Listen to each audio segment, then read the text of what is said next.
دقيقة صمت إجلالا وإكراما على أرواح الشهداء.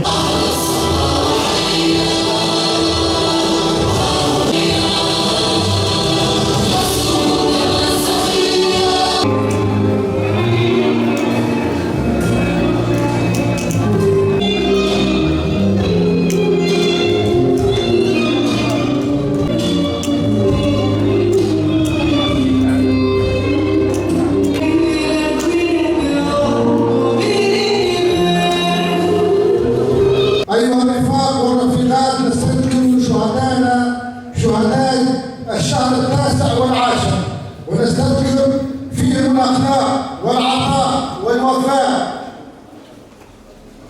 والاستذكار هو وقفة مع الذات وتقييما لعملنا وما نقدمه للمحافظة على أمانة الشهداء والمكتسبات التي تحققت بتضحيات شهدائنا. ذكرنا سابقا ونذكر اليوم أن الحرب طويلة والمعارك كثيرة، وعدونا لم يترك سلاحا إلا واستخدمه، طائرات ومدافع ودبابات وحتى الأسلحة الكيماوية المحرمة دوليا استخدمها وراح ضحيته عددا من الرفاق.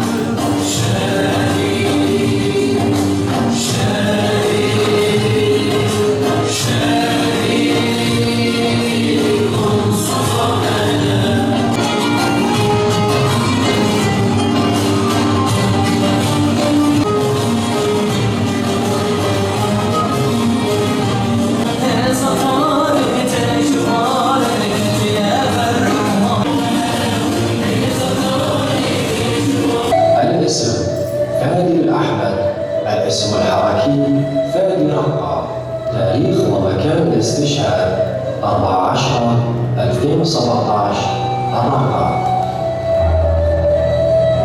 الاسم خالد عليوي، الاسم الحركي أبو علي، تاريخ ومكان الاستشهاد 7/9/2017 الرقة. الاسم الحركي حقي، تاريخ ومكان الاستشهاد 15/10/2017